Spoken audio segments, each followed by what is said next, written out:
Okay, so get ready because we're diving into some seriously cool stuff today. AI and energy, Big topic, right? huge. And we've got all this research on Jensen Huang, Nvidia's CEO, right? the one and only, the leather jacket aficionado himself. Love that guy. And we're talking about his chat at the Bipartisan Policy Center. Interesting. Super interesting because it's not just about graphics cards anymore. No. This is about AI like reshaping the whole energy scene. Yeah, what's fascinating to me is how Huang talks about AI. How It's not great- just another tech thing. It's like a whole new industry Wow. with its own energy needs and like massive potential for good, you know? Yeah, it does feel like we're on the edge of something huge here. Totally. But before we get ahead of ourselves, Right. let's rewind a bit. Nvidia, a lot of people think gaming first. For sure. But Huang, he had a bigger vision back when he started in 93. Oh, yeah, way back. Right. Back then, he was talking accelerated computing. Okay. Most people couldn't even wrap their heads around it. So what was he envisioning back then? So instead of one computer trying to do it all, he was like, why not have specialized chips for specific jobs? Like a team of experts versus one guy trying to do everything. Makes sense. Faster, more efficient, less energy overall. Ah, so that's how Nvidia got into the AI game. Exactly. Because this accelerated computing thing, Yeah. it's perfect for training those power-hungry AI models, right? They were way ahead of the curve. Ah, Already building hardware for complex calculations. so they were ready when AI took off. Like surfers waiting for the perfect wave. And they rode that wave right into the energy sector. Which brings us to the big question. The energy question, Everyone's worried about AI using up all the energy. which is a valid concern, right? Huang admits training AI models takes a lot of power. Okay. But he says using those models, that's where the efficiency comes in. So it's not just about how much energy AI uses. Right. It's about how it changes the way we use energy. It's about the bigger picture. Do you have an example? Think about weather forecasting. Okay. Those supercomputers, they guzzle energy. Yeah. But AI models trained on the same physics, Yeah. they can make predictions way more efficiently. Like how much more efficiently? Thousands of times. Get out. It's wild, right? That's incredible. And it's not just about saving energy either, is it? No way. More accurate forecasts? Yeah. That means better disaster preparedness, Exactly. smart resource allocation. The impact is huge. Huge. And that's just one example. Right. Think about smart grids integrating solar and wind seamlessly, Okay. or AI helping us find the best spots for carbon capture. So we're talking about using AI to basically optimize the whole energy system. Exactly. It's not the problem. It's part of the solution. Okay, so AI as a climate hero, not a villain. Exactly. And Huang argues that for this to really work, Yeah. the government can't just be a regulator. Yeah. They need to be all in on the AI revolution. Interesting. He sees a big role for the Department of Energy, Doing what? not just funding research, but using AI to modernize our energy infrastructure. So instead of just setting limits on AI, Right. he wants the government to embrace it fully. It's a bold stance. It is gold. And it ties into his point about the workforce. What is she? Everyone needs to become an AI practitioner. An AI practitioner. To some extent, at least, learn the basics, figure out how to use this tech in their own work. Okay, I'm intrigued. Yeah. What does that even mean to be an AI practitioner? Oh, we'll get into that. But first, Okay. national security, Okay. we got to talk about that. Right, because if AI is this powerful, other countries are going to want in on the action. Oh, absolutely. Huang actually described it as a global race for AI dominance. A global race. Countries see AI as a critical national resource. Like oil or something. Like oil or, get this, language. Language. AI as a national language. What does that even mean? Think about it. AI models, they're trained on massive beta sets of text and code, right? Right. The language that data is in the cultural context it reflects. Okay. All of that influences how the AI develops what it can do. So countries are seeing their languages and data as strategic assets. Exactly. It's like the new arms race. Wow. And honestly, that's a little unnerving How so? because it feels like this could create a world where countries are even more isolated, technologically speaking. Yeah, like everyone's building their own little AI empires, unwilling to share knowledge or collaborate. Exactly. That's the danger of sovereign AI. Sovereign AI. And it puts the U.S. in a tough spot. Because, We want to protect our own innovations, maintain our edge, of course, but we also need to think about global standards cooperation. it's a tough balance. A real tightrope walk. It really highlights that tension between innovation and regulation, doesn't it? Absolutely. Because on one hand, we want to encourage this potentially world-changing technology. Right. But on the other hand... we need to make sure it's not used for harmful purposes. Exactly. And that debate's only going to get more intense as AI gets more powerful. Speaking of powerful, yeah, we have to talk about these AI factories that Huang mentioned. What are they and what kind of energy demands are we talking about? Okay, so picture this massive data centers packed with powerful computers. And they're constantly training, refining AI models. Constantly. 24/7. It's like the difference between a bakery and a giant food plant. So these AI factories need to operate on a whole other level. A whole other level to meet the demand for AI capabilities. So we're talking huge server farms running nonstop crunching data to make AI smarter. Exactly, and that takes a ton of energy. Which almost seems counterintuitive to what we were discussing earlier about AI helping us use energy more efficiently. It's a big investment, no doubt. Yeah. But Huang made an interesting point. What's that? Unlike a hospital where a power outage could be life or death, Right. these AI factories, they don't need constant, uninterrupted power. So they can be more flexible. Exactly. Will that be flexible? Like AI taking power naps or something? Kind of. Huang actually used the term nap. He did. He said these factories could power down during peak demand, or when renewables like solar and wind are scarce. Interesting. And then pick up their training when the power situation improves. So it's like shifting the energy load, making the whole system more efficient. Exactly. It reframes the whole debate. How so? It's not just about how much energy AI uses, but about how it integrates with and even enhances our existing energy infrastructure. So it could actually help accelerate the transition to renewable energy. That's the hope. Which would be a win-win. Absolutely. It sounds like these AI factories have the potential to be as transformative as the AI they're creating. That's what Huang's banking on. Wow. He's painting a picture of the future where AI isn't just on our phones and computers. Yeah. It's woven into everything. Wow. How we power our homes, how we tackle climate change. It's a bold vision. It makes you wonder if this is the direction AI is headed. What skills are we going to need to thrive in this new world? That's the question, isn't it? It is. What does it even mean to be an AI practitioner, like Huang said? Right. It's not just about everyone becoming coders or data scientists. Okay. It's about understanding how to work with AI, how to leverage its capabilities, and how to think critically about its limitations. So it's about being able to use AI as a tool. Exactly. To solve problems and create new possibilities. Exactly. And that requires a different kind of literacy, a new way of thinking. So what kind of skills are we talking about here? Huang talked about creativity, critical thinking, the ability to adapt to rapid technological change. Those are skills that are going to be in high demand in any field. Especially in an AI-powered world. Right. It makes you think about the role of education in all of this. Right. How do we prepare future generations for this future? Huang had some fascinating ideas about that, actually. Like what? He talked about the potential for AI to personalize education. A personalized education. Yeah, like creating custom learning paths for each student. Wow. So tailored to their strengths and weaknesses. Exactly. Imagine a world where every student has access to an AI tutor that can adapt to their learning style and help them reach their full potential. That's incredible.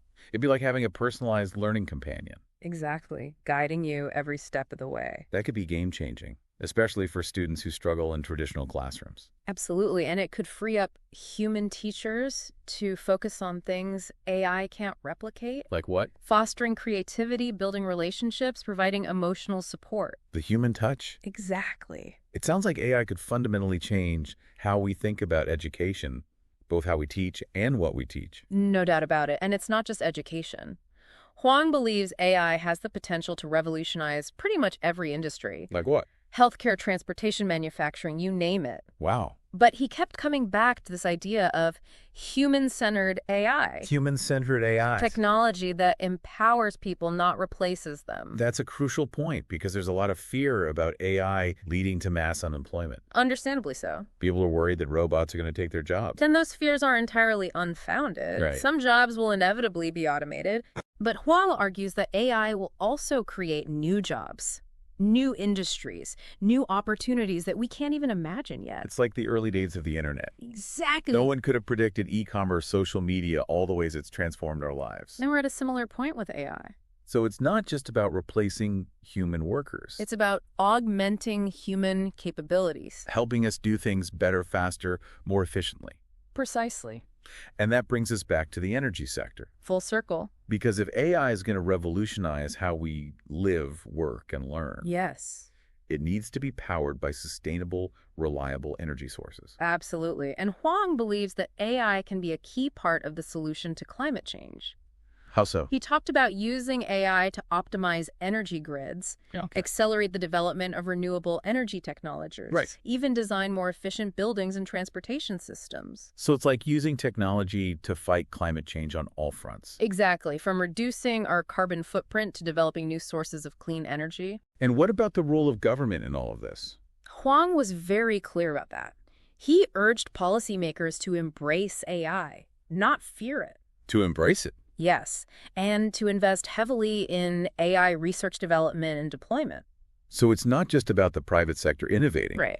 It's about governments creating the right environment for AI to flourish. Exactly. He even challenged the government to become an AI practitioner. Not just an AI governor. Right, to lead by example and show the world what's possible when you combine human ingenuity with the power of AI. It's a call to action for everyone, isn't it? It really is. To recognize the transformative potential of AI. Yes. And to work together to make sure it's used for good. For the betterment of humanity. I like that. Mm-hmm. For the betterment of humanity? Yeah. That's a good place to pause for now. Okay. But we'll dive deeper into all this in our next part. Looking forward to it. It is, but we also have to talk about the potential downside. Right, because any technology this powerful comes with risks. Exactly, and one of the biggest concerns is that AI could exacerbate existing inequalities. So instead of creating a more equitable world, AI could end up benefiting the wealthy and powerful at the expense of everyone else. That's the fear. And it's not just about who has access to AI technology itself, although that's certainly a factor. It's also about who benefits from the data that AI is trained on and who gets to make decisions about how AI is developed and deployed. So it's not just about the technology itself, it's about the values that are baked into it. Precisely.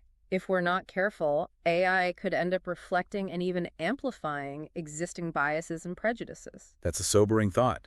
So how do we prevent that from happening? How do we ensure that AI is a force for good? Not just for some, but for all of humanity. That's the million-dollar question. And Huang didn't claim to have all the answers, but he did emphasize the importance of what he called inclusive AI. And what does that mean, inclusive AI? It means designing and developing AI in a way that benefits everyone, not just a select few. It means making sure that everyone has access to the opportunities that AI creates regardless of their background or socioeconomic status. So it's about democratizing AI, making sure the benefits are shared widely. Exactly. And that requires a multi-pronged approach. It means investing in education and training programs to help workers adapt to an AI-powered economy. So people can develop the skills they need to thrive in this new world? Exactly. It also means creating ethical guidelines and regulations for AI development to prevent harmful uses and unintended consequences. And it means fostering a global dialogue about the future of AI so that we can work together to shape a future where this technology benefits all of humanity. It's a tall order. But it sounds like Huang is cautiously optimistic that we can get there. He is. He believes that AI has the potential to be one of the most transformative technologies in human history. But he also acknowledged that it's up to us to decide how that transformation unfolds. It's like we're at a fork in the road, and the choices we make today will determine what our world looks like tomorrow. That's a powerful way to put it. And it underscores the importance of having these conversations, of asking tough questions, and of demanding that our leaders and policymakers prioritize ethical and inclusive AI development. It's a call to action for all of us. We can't just sit back and let the future happen to us. We need to be active participants in shaping the world we want to live in. Absolutely. And one small step we can all take is to educate ourselves about AI, its potential benefits and risks, and the ways in which it's already impacting our lives. Knowledge is power, as they say. The more we understand about AI, the better equipped we'll be to navigate this complex and rapidly evolving landscape. Precisely. And who knows, we might even be inspired to become AI practitioners ourselves. Now there's a thought. So if you're feeling inspired, if this deep dive has sparked your curiosity, I encourage you to do your own exploring. Read up on AI, learn about the different applications, the ethical debates, the possibilities, and the potential pitfalls. This is a conversation that's only going to become more important in the years to come. It's a conversation that will shape the future of humanity. And I, for one, am incredibly excited to see where it takes us. Me too. And on that note, I think it's time for us to power down for now. But keep those mental gears turning and keep asking those big, important questions. The future of AI is still being written. And who knows, maybe you'll be one of the authors. That's a great place to leave it. Until next time, keep learning, keep exploring, and keep imagining the possibilities. So we've talked about the potential of AI to revolutionize the energy sector. But it's not all sunshine and rainbows, right? Right. Every coin has two sides. Yeah. What are some of the potential downsides we should be thinking about?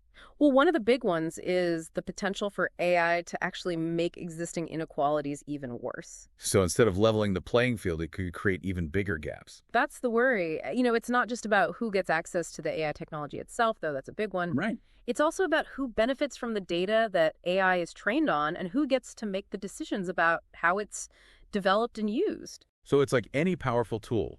It matters who's holding it and what they choose to do with it. Exactly. And if we're not careful, AI could end up reflecting and amplifying the biases and prejudices that already exist in our world. Okay, so we're back to that idea of ethical AI development, making sure it's a force for good for everyone. Right. And Huang didn't shy away from that. He talked about the importance of inclusive AI. Inclusive AI. What does that mean in practice? It means designing and developing AI in a way that benefits everyone, not just a select few. Making sure everyone has a shot at the opportunities it creates, no matter their background or economic status. So it's about democratizing AI, making sure the benefits are shared widely. Exactly. And that's a big task. It means investing in education and training so workers can adapt to an AI-powered economy. Equipping people with the skills they need to thrive in this new landscape. Yes. And it means establishing ethical guidelines and regulations for AI development to prevent misuse and unintended consequences. So kind of like guardrails to steer us in the right direction. Exactly. And we also need a global conversation about the future of AI, a collaborative effort to shape a future where this technology truly benefits all of humanity. It's a tall order, but it sounds like Huang is hopeful that we can get there. He is. He really believes in the power of AI to be a force for good. But he also emphasized that it's up to us to decide how that unfolds. It's kind of like we're standing at a crossroads. The choices we make today will determine what the road ahead looks like. Powerful analogy. And it highlights how important it is to be having these conversations, to be asking tough questions, and to be pushing our leaders to make ethical and inclusive AI a top priority. A call to action for all of us. Really, Yeah. we can't just sit on the sidelines. We have to be active participants in shaping this future. Absolutely. And one of the most important things we can do is to educate ourselves about AI, its potential, its risks, how it's already impacting our lives. Because knowledge is power, right? Right. The more we understand AI, the better equipped we'll be to navigate this complex and rapidly evolving landscape. Couldn't have said it better myself.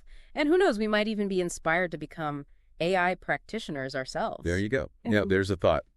So to our listeners out there, if you're feeling that spark of curiosity, if this deep dive has got your wheels turning, I encourage you to do some exploring of your own. Yeah, there are so many resources available these days. Read up on AI, learn about the different ways it's being used, the ethical debates, the mind-blowing possibilities, and yes, the potential pitfalls too.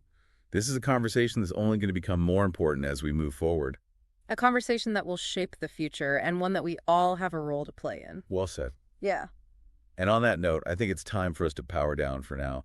But keep those mental gears turning. Keep asking those big questions. Keep learning, keep exploring. The future of AI is still being written, and who knows, maybe you'll be one of the authors. Until next time, everyone.